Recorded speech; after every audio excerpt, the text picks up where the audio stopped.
is a chicken. Watch what this chicken becomes today on Julia's Sunday Dinners.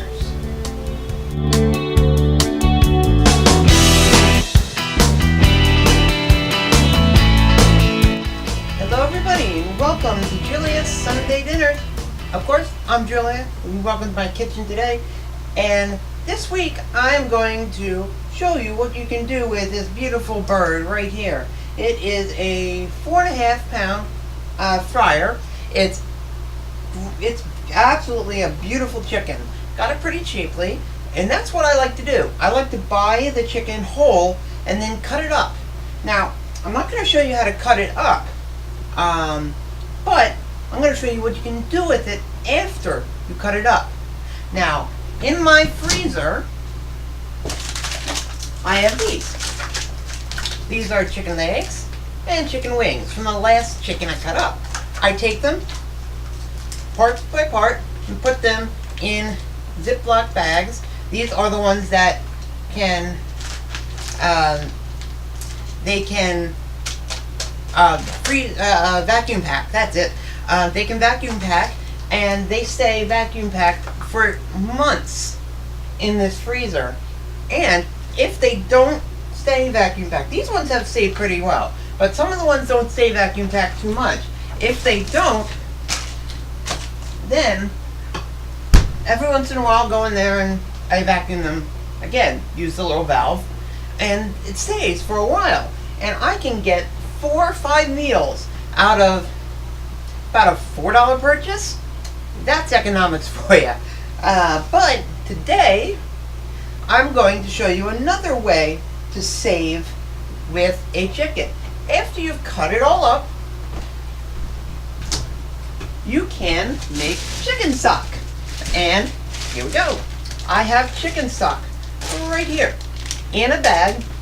What I did is I took it, froze it in this nice little ice cube tray. Any ice cube tray would work.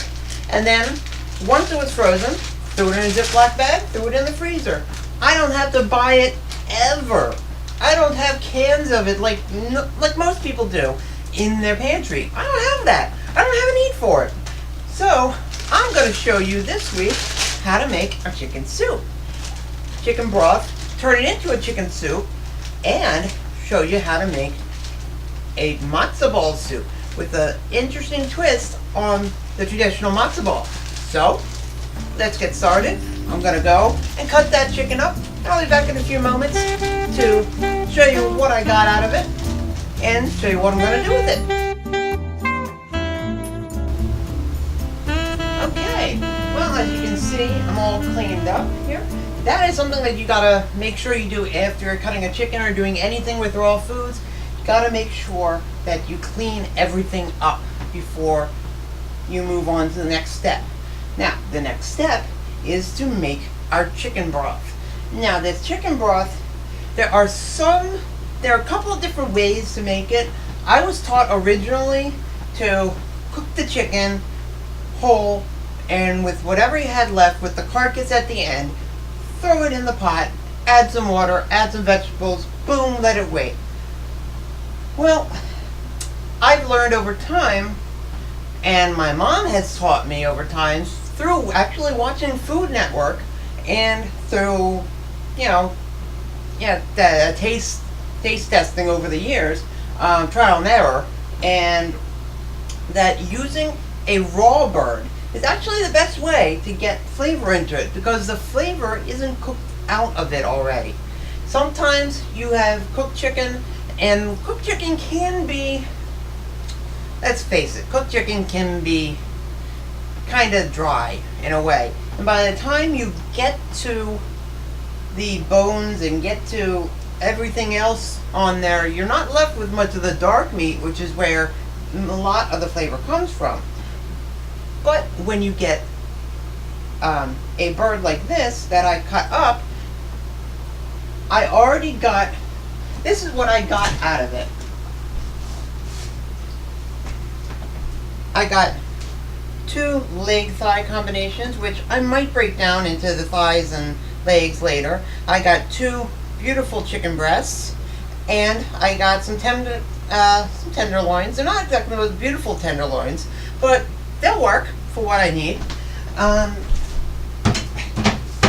Now chickens like that also come with the giblets, which is what they call the innards of it. Come with the pipik, which is the stomach, and comes with the liver, and comes with the neck.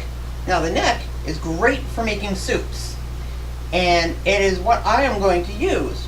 One of the parts I'm going to use. Now, as you'll notice on that plate that I just threw back in the fridge, there were no wings. How will this bird fly? Well, chickens don't fly too well anyway because they don't have much meat on their wings.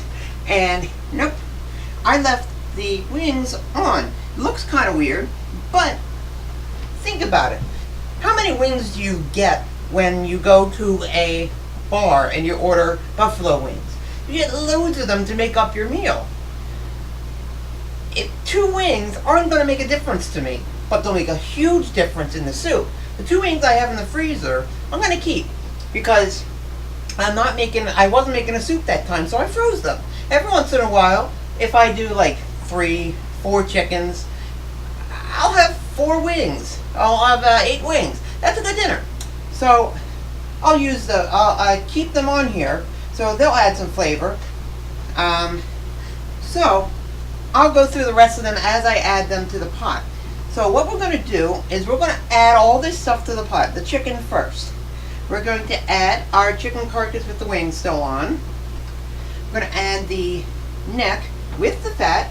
Now the fat's important. The skin is important. The skin is where, if you know well enough, the skin is where the flavor is. So even though it's the fattiest part, it's where the flavor is. And you want flavor in this soup. You don't just want water. You want some really good flavor, and you get it with the skin. It's going to end up with a higher fat content in the soup. So that means you're going to have to, skim it out. Skim the top of it I'd say every 15 minutes or so. But I kept all the skin, so I'm going to put that in here. Now we're gonna skim the whole thing strain the whole thing at the end. But I'm also going to put the backbone. Now this is a great source of dark meat, so that will really help flavor the soup. And some people use the whole bird actually. I'm going to wash my hands again. It's very important to keep washing your hands during this. Now, I also use, some people say that it's important to use the whole chicken, but I don't really see a difference in the taste. Now, I'm going to add mushrooms. A lot of people don't add mushrooms to their stock, but I like the flavor that mushrooms add to the stock. So I'm going to add, I have about half this left. I used some of them already for salads. Now, I'm going to also add what's known as soup greens. It's a combination that is widely used in loads of places for all different kinds of soup. Now, just with these, you can make a pretty nice soup, and I do sometimes. There's another recipe which you can find on my website, which is zionfamilyfavorites.wikispaces.com, and you can find some really, it's called the not chicken soup. It's one of my mom's recipes, and it tastes almost like regular chicken soup. It's got garlic, it's got lots of other stuff in it, and it's a good vegetarian option because a lot of people don't know that it's not chicken soup.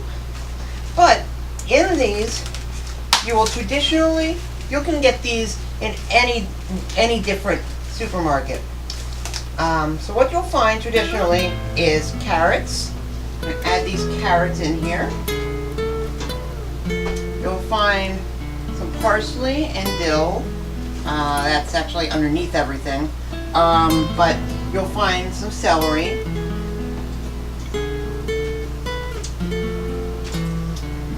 And you'll find some parsnip. Now all these are washed and ready to go in. So just pop those in. And I'm going to wash this down a little bit. The onion isn't washed. Because I am going to use the skin and all.